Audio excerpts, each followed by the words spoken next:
નમસ્કાર મિત્રો, હવે આપણે આગળના એક્ઝામ્પલ જોઈએ. સમાંતર શ્રેણી 12, 21, 30 છેલ્લું પદ 363 નું છેલ્લેથી 12મું પદ શોધો. હવે આપણને છેલ્લેથી 12મું પદ એવો પ્રશ્ન કર્યો છે મિત્રો. તો આપણે પહેલા તો સમાંતર શ્રેણી લખવાની, એ નક્કી કરવાનું, ડી નક્કી કરવાનું, જે આપેલું હોય એનું સૂત્ર મૂકવાનું, પછી આગળની વાત. તો સૌથી પહેલા સમાંતર શ્રેણી લખી દઈએ. સમાંતર શ્રેણી 12, 21, 30 અને છેલ્લું પદ આપ્યું છે 363. પહેલા પદને એ કહેવાય, આપણે ભણી ગયા છીએ. પછી બીજા પદમાંથી પહેલું પદ બાદ કરીએ એટલે ડી મળે, તો 21 માંથી 12 બાદ કરીએ તો 9, અને છેલ્લા પદને હંમેશા an કહેવાય. છેલ્લું પદ એટલે an, nમું પદ 363. હવે an આપેલું છે તો સૂત્ર an નું જ મુકાય. આપેલાનું જે સૂત્ર મુકાય નિયમ છે. તો an નું સૂત્ર કાલે ગણતા હતા આપણે જ, a + n - 1 * d બરાબર 363. એની કિંમત 12, n ની કિંમત નથી આપી, d ની કૌંસમાં જ લખવાની. સૌ પહેલા 12 પેલી બાજુ જશે એટલે 363 - 12. 363 માંથી 12 જાય એટલે 351. 9 ભાગાકારમાં જશે ગુણાકારમાંથી. કાલની જ રીત છે મિત્રો. 9 તરી 27 આપણે ભાગાકાર કરીએ. 351 ભાગ્યા 9, 9 તરી 27, 8, 9 × 81 એટલે 39 આવશે.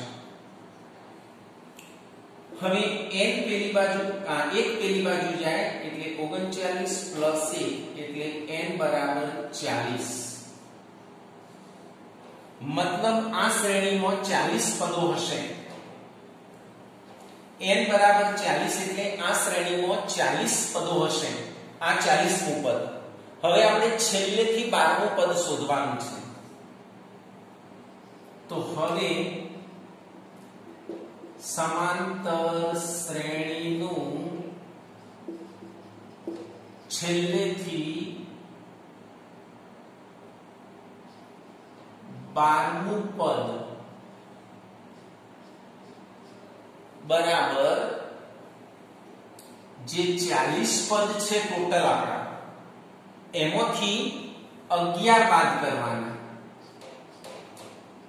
કેમ તો હું તમને સમજાવું. દાખલા તરીકે આપણે એકડી લખી હોય 3, 4, 5, 6, 7, 8, 9, 10.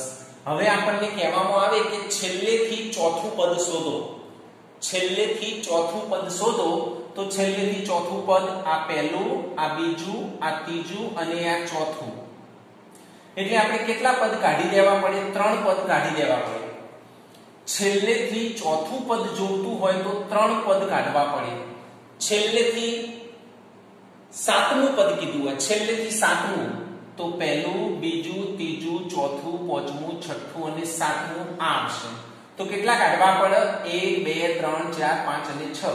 એટલે આપણને છેલ્લેથી જે પદ કીધું હોય એનાથી એક ઓછો કાઢવું પડે. છેલ્લેથી ચોથું પદ કીધું હોય તો 3 કાઢવા પડે. આપણને છેલ્લેથી 12મું પદ કહ્યું છે એટલે 11 કાઢ્યા. છેલ્લેથી 32મું પદ કહ્યું હોય તો અહીંયા 31 કાઢવા પડે. છેલ્લેથી છઠ્ઠું પદ કહ્યું હોય તો અહીંયા 5 કાઢવા પડે. આપણને દેખાય છે છેલ્લેથી ચોથું પદ આ છે, તો આપણે કુલ કેટલા પદો કાઢ્યા? 1, 2 અને 3.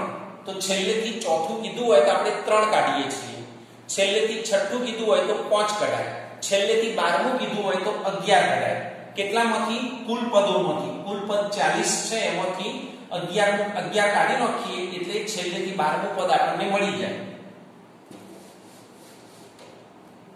તો હવે જુઓ મિત્રો, 40 માઈનસ 11 એટલે 29મું પદ આપણે શોધવાનું. આપણને આ 29મું પદ શોધીએ એટલે છેલ્લેથી 12મું પદ આવી જાય.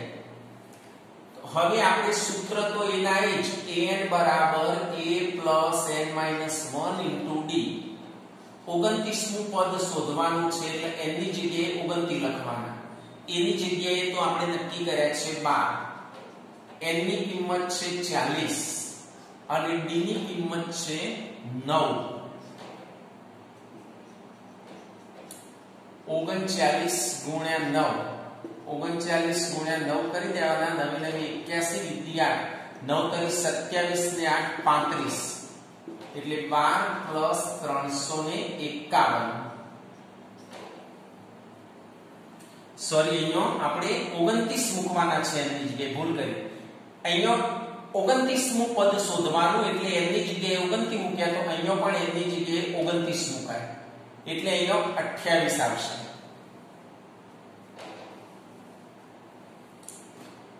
ઓગણત્રીસમું પદ એટલે કે n ની 29 તો અહીં પણ n ની 29 જ મુકાય. ભૂલ કરી હતી આપણે, જોઈ લઈએ. હવે 28 ગુણ્યા 9 9 8 72 વિધિ 7 9 2 18 ને 7 25 252 અને 12 એટલે 264 લખી દેવાનું. આમ સમાંતર શ્રેણીનું છેલ્લેથી 12મું પદ 264 છે. તો મિત્રો આપણે કાલે કરતા હતા એવું જ કરવાનું. આ a ની કિંમત કહેવાય, બીજામાંથી પહેલું બાદ કરીએ એટલે d મળે અને આ છેલ્લું પદ છે એને an કહેવાય. એના મુજબ આપણે an નું સૂત્ર મૂકીને ગણીએ તો n બરાબર 40 આવે. હવે આપણને કહ્યું છે કે શ્રેણીનું છેલ્લેથી 12મું પદ શોધવાનું. છેલ્લેથી 12મું એટલે કુલ 40 પદ છે એમાંથી 11 બાદ કરવાના. એ પદ આપણે શોધવાનું, મતલબ 29મું પદ આપણે શોધવાનું. તો n નું સૂત્ર ફરીથી મૂકીને n ની જગ્યાએ 29 મૂકી દેવાના એટલે આપણને જવાબ મળશે 264. તો સમાંતર શ્રેણીનું છેલ્લેથી 12મું પદ 264 છે. બીજો દાખલો, સમાંતર શ્રેણી 5 15 25 નું કેટલામું પદ તેના 31માં પદ કરતો 130 વધુ હોય તો જે સમાંતર શ્રેણી આપેલી છે તો પહેલા લખી દેવાની. સમાંતર શ્રેણી 5 15 25 પછી a અને d પણ લખી નાખવાના. a એટલે પ્રથમ પદ અને d એટલે બીજામાંથી પહેલું બાદ કરવાનું. 10 આવશે. હવે રકમ મુજબ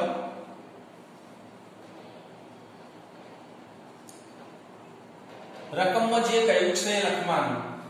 કેટલામું પદ એટલે આપણે ધારો કે લખીએ, કારણ કે કેટલામું પદ એટલે આપણે ધારવું પડે. તો ધારો કે nમું પદ.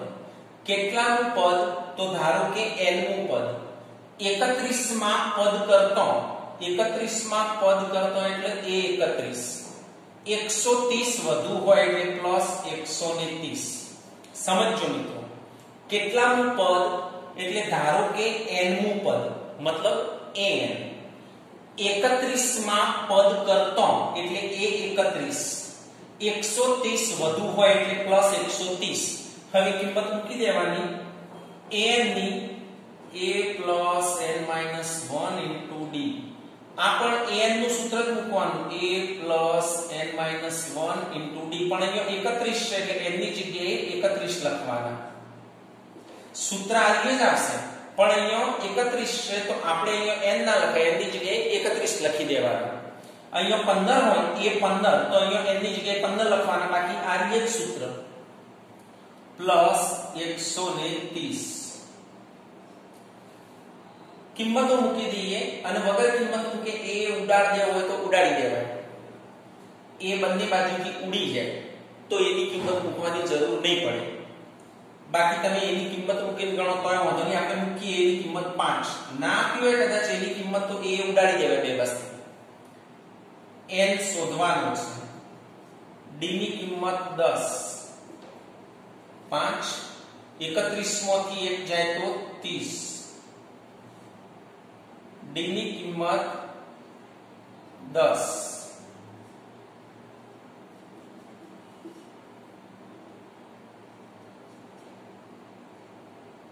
હવે આપણે બંને બાજુથી 5 5 ઉડાડી મૂકીએ અને આ અત્યારે m ના m લખી દઈએ. n - 1 10 અહીંયા 300 થશે. 30 * 10 એટલે 300 + 130 અહીંયા લખીએ. n - 1 * 10 m ના m 300 + 130 એટલે 430. 10 ભાગાકારમાં લઈ જવાના.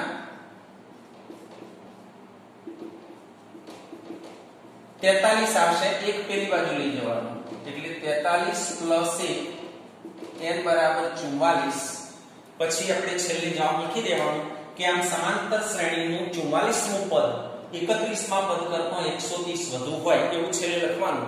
આમ સમાંતર શ્રેણીનું 44મું પદ 31માં પદ કરતા 130 વધુ હોય ત્યાં પૂરું થાય. એટલે બહુ સરળ છે મિત્રો. અહીંયા લખ્યું છે કેટલામું પદ એટલે આપણે ધારો કે n મું પદ 31માં પદ કરતા એટલે a31 130 વધુ હોય એટલે +130. પછી બધી કિંમતો અહીંયા an નું સૂત્ર મૂક્યું. અહીંયા પણ an નું સૂત્ર મૂકવાનું પણ n ની જગ્યાએ 31 મૂકવાનું. હવે એક સમાંતર શ્રેણીના 5મા પદના 5 ગણા અને 8મા પદના 8 ગણા સમાન હોય તો શ્રેણીનું 13મું પદ શોધો. અહીંયા મિત્રો શ્રેણી આપેલી નથી તો આપણે શ્રેણી લખવાની નહીં. જે આપેલું છે શરૂ કરવાનું. અહીં 5મા પદના 5મું પદ એટલે a5 ના 5 ગણા એટલે એને 5 વડે ગુણવાનું. 5મા પદના એટલે a5 એટલે 5મું પદ એના 5 ગણા એટલે 5 વડે ગુણવાનું. અને 8મા પદના એટલે a8 8 ગણા એટલે 8 વડે ગુણવાનું. સમાન હોય એટલે વચ્ચે બરાબર મૂકવાના. તો આ રકમમાં જે શબ્દોમાં આપ્યું છે એને મેં સંકેતમાં લખી, બીજું કશું કર્યું નથી. 5મા પદના 5 ગણા એટલે 5મું પદ એટલે a5 એના 5 ગણા એટલે 5 વડે ગુણ્યું. 8મા પદના એટલે a8 8 ગણા એટલે 8 વડે ગુણ્યું. સમાન હોય એટલે વચ્ચે બરાબર કર્યું. હવે સૂત્ર મૂકી દેવાનું 5 m ના m. અહીંયા an નું જ સૂત્ર a + n - 1 * d પણ અહીંયા 5 છે તો n ની જગ્યાએ 5 લખવાના. અહીંયા જે સંખ્યા હોય n ની જગ્યાએ લખવાની. સૂત્ર તો an નું જ. અહીંયા a8 છે તો an નું જ સૂત્ર a + n - 1 * d પણ n ની જગ્યાએ મૂકવાના 8. અહીંયા જેટલા હોય એટલી n ની કિંમત ત્યાં મૂકવાની. બાકી સૂત્ર an નું જ.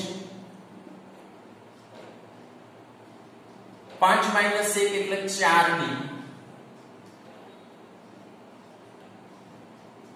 8 - 1 એટલે 7d. હવે ગુણી બધું એક સાઈડ લઈ લઈએ. 5a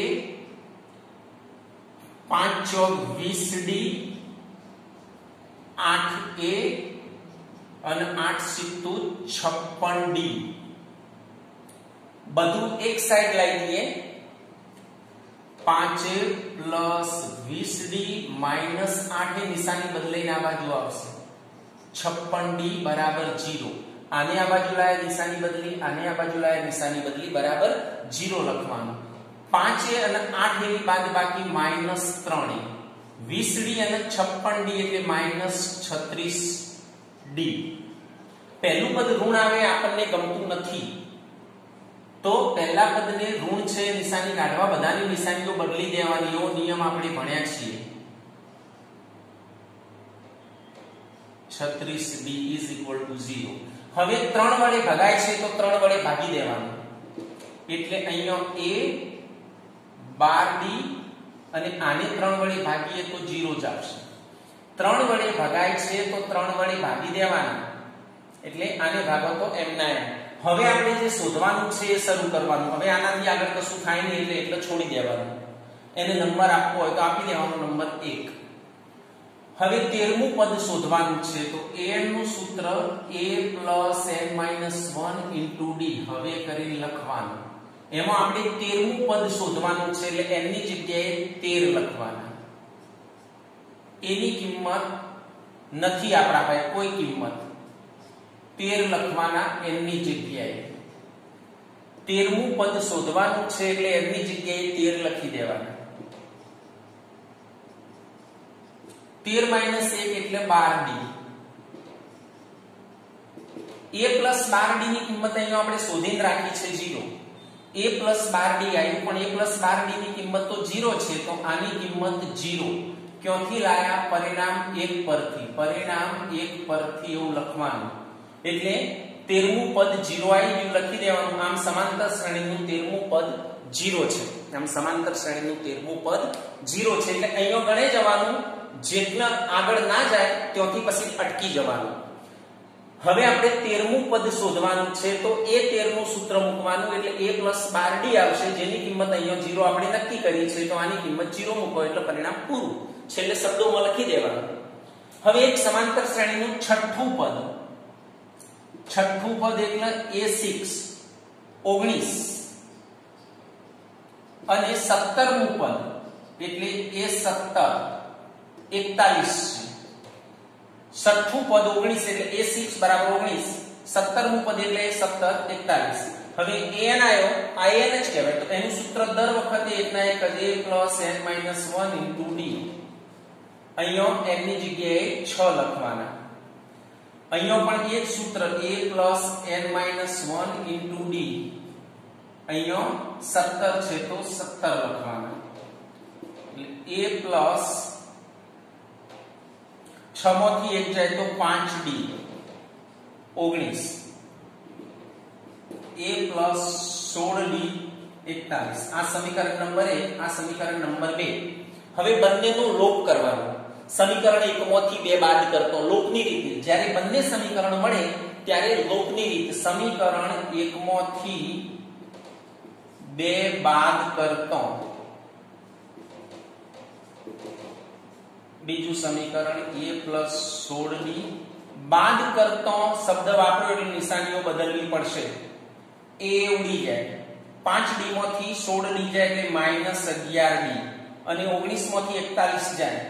41 માંથી 19 જાય તો 22, એ પણ ઋણ. બંને બાજુ ઋણ છે એટલે ધન થઈ જાય. 11 ભાગાકારમાં જતા રહે એટલે d = 22/11 = 2. આ કિંમત સમીકરણ 1 માં અથવા 2 માં મૂકવાની એટલે a મળી જાય. આ કિંમત d ની આવી એ સમીકરણ 1 માં અથવા 2 માં મૂકો એટલે આપણને a મળે. d મળી ગયો. પછી તો જે શોધવું હોય બધું એ મળે. 50મું પદ શોધવાનું છે તો આવી રીતે a50 = a + 50 - 1 * d. જે રીતે આપણે શોધતા હતા એ રીતે શોધી કાઢવાનું. તો મિત્રો તમારે લેસનમાં સ્વાધ્યાય 5.2 નો 7, 8, 9, 11 ને 17 5.2 નો 7, 8, 9, 11 ને 17 ઓકે.